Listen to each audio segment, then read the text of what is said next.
mês de outubro chegou e com ele novidade. Está em vigor a medida do governo federal que aumenta o limite de preço dos imóveis, que podem ser adquiridos com o uso do Fundo de Garantia por Tempo de Serviço, o FGTS. Este limite, que era de R$ 500 mil em todo o Brasil, passou a ser de R$ 750 mil nos estados de Minas Gerais, São Paulo, Rio de Janeiro e Distrito Federal. No restante do país, o limite agora é de R$ 650 mil. E para discutir sobre essa medida e as possíveis consequências para a economia, nós recebemos aqui no estúdio Flávio Constantino Barbosa, que é economista e professor da PUC Minas. Professor Flávio, muito obrigada por aceitar o nosso convite e vir aqui até o Revista. Eu agradeço o convite e a oportunidade. Professor Flávio, o que muda de fato nesse novo cenário? Olha, a grande questão que nós temos hoje é como é que a política habitacional do país sempre foi uma questão um pouco controversa, isso já há algumas décadas. Então, qual seria a intenção agora? Primeiro, uma adequação de valores, né? Ou seja, há alguns anos que existe uma reclamação por parte das empresas, do mercado, de que o valor dos imóveis está muito abaixo daquele que vem sendo praticado. Então, colocar um valor de 500 mil era uma restrição para aquela classe social, geralmente a classe média, classe alta, que queria comprar um imóvel, mas a uma taxa mais baixa, uma taxa mais subsidiada. Isso era impossível em valor da determinação imposta pelo governo. Então, expandir essa faixa, corrigir o valor, tem um primeiro impacto, que é um estímulo ao financiamento de imóveis e que vai facilitar, portanto, a aquisição dos mesmos por parte, principalmente, da classe média.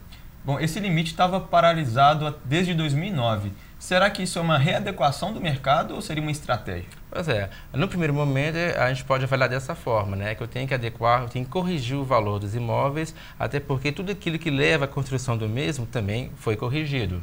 Mas também tem um outro impacto, né? Porque uma vez que você acaba estimulando o consumo, essa oferta nacional de crédito acaba sendo vantajosa para o sistema financeiro quando os empréstimos são realizados.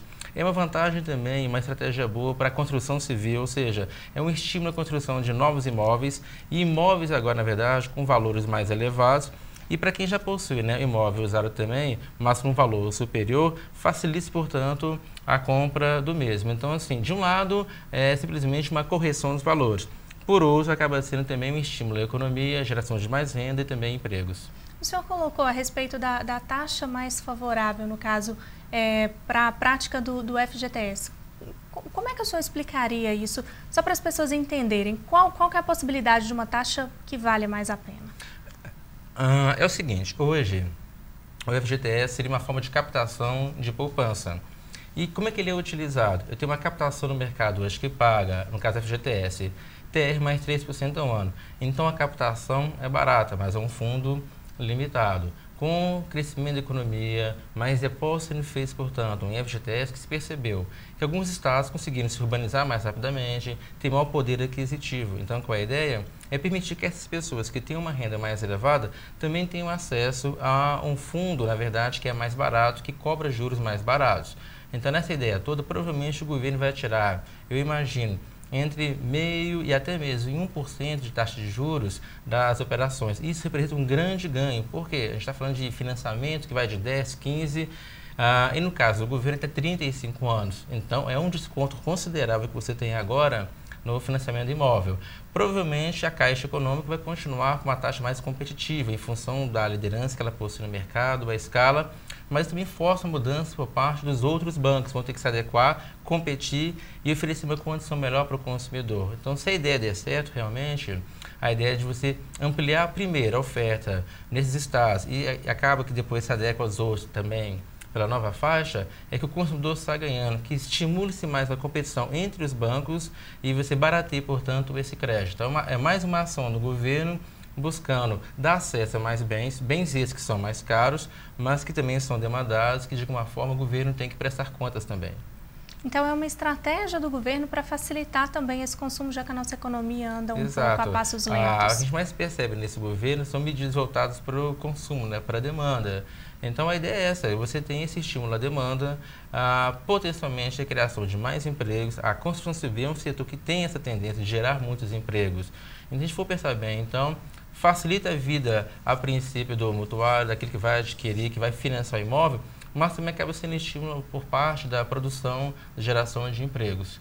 Se bem aplicado, se for feita uma boa gestão e se não tiver nenhuma outra grande mudança nas regras do jogo, é uma medida que vem a melhorar as condições do sistema financeiro e habitacional. E o que a gente pode esperar, então, professor, nesse mercado, a partir dessa nova medida do governo? As pessoas podem consumir mais? Vai haver mais investimento? Olha, antes de qualquer consumo, de qualquer modalidade, empréstimo, financiamento, tem que se planejar.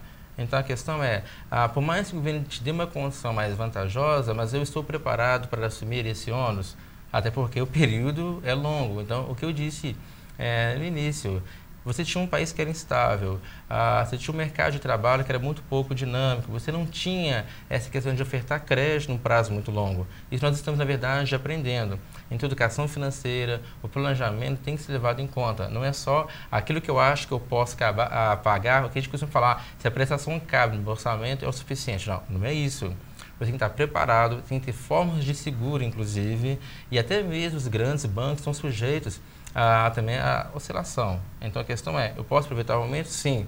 Sou capaz de planejar para os próximos anos? Sim. Então aí você realmente pode fazer o financiamento. Então educação e planejamento antes de mais nada. Afinal é um grande investimento. Com certeza, esse é um grande investimento. Professor, muito obrigada pela presença aqui no programa. Muito obrigado. Eu agradeço a oportunidade.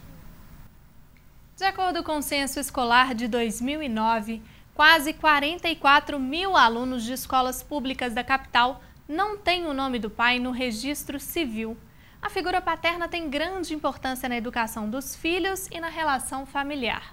Mais que não ter um nome na certidão de nascimento, a ausência paterna pode ter consequências sobre a estruturação psíquica dos indivíduos nas fases de infância e de juventude. A certidão de nascimento incompleta traduz um vazio que só é preenchido muitas vezes depois do reconhecimento paterno. E até que o documento fique completo, a maioria dos filhos sofre com a falta de referência de um pai. Em âmbito geral, há uma insegurança, desde cedo, quando não se percebe a presença paterna na família. E aquilo é carregado para a vida fora. Para mim mudou o meu nome, primeiramente, né? E assim, dá uma tranquilidade a mais, né? Porque, e o incômodo também, às vezes a pessoa pergunta, por que não tem o nome do seu pai aqui na identidade? Por que não tem o nome do seu pai aqui nesse documento?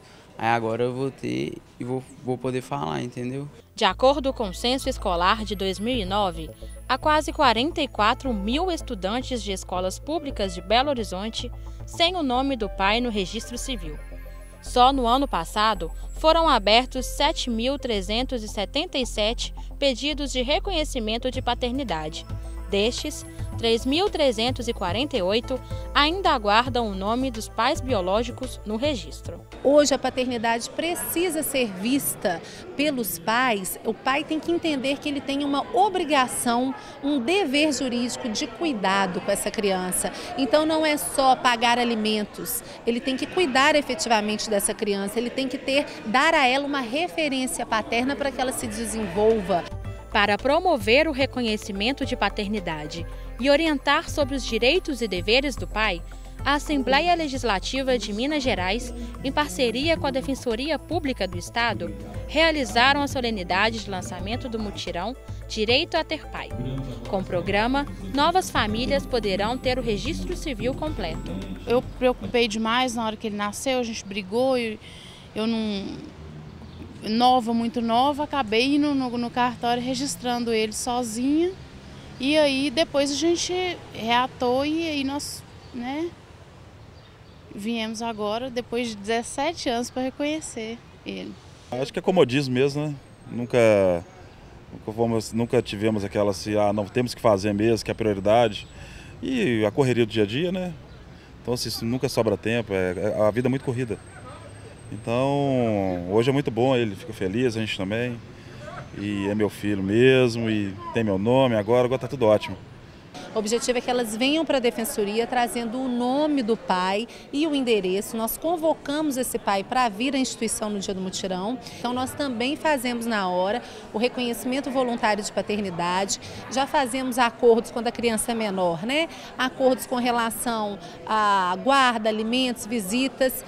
E isso é feito no próprio dia 18 dentro da Defensoria. Mais importante que reconhecer a paternidade é ter consciência dos direitos e deveres que o pai deve exercer no desenvolvimento do filho e na construção da família. A importância para a sociedade é refletir sobre a relevância da paternidade na vida das crianças, né? Não só o registro na certidão de nascimento, mas principalmente os direitos e deveres decorrentes da paternidade, que são o que fazem com que as crianças tenham um desenvolvimento saudável, né? Se desenvolvam com plenitude, com alegria, com felicidade, né? E a gente evita aí que entre no mundo dos crimes, no mundo das drogas, uma série de problemas que a nossa sociedade hoje vivencia. Eu acho que todo filho realmente tem que ter um pai, tem que ter uma mãe, tem que ter uma família, então é super importante ter o reconhecimento para você ter como literalmente saber que aquele é seu filho, se dar o amor, dar o carinho que ele realmente merece. Para mim vai ser uma grande felicidade, porque a minha filha já vai crescer mais alegre de ter o pai dela, entendeu? Ter o nome do pai dela na certidão dela. Eu acho que isso vai ser muito importante para mim, tanto para mim quanto para ela. No próximo bloco, Malicuia pega carona em uma viagem para a China. Você vai saber as curiosidades do país mais populoso do mundo. E nos destaques culturais, você confere novas maneiras de produzir arte usando a tecnologia. E saiba como será a homenagem na capital aos 90 anos do escritor mineiro Fernando Sabino. Eu te espero. Daqui a pouco.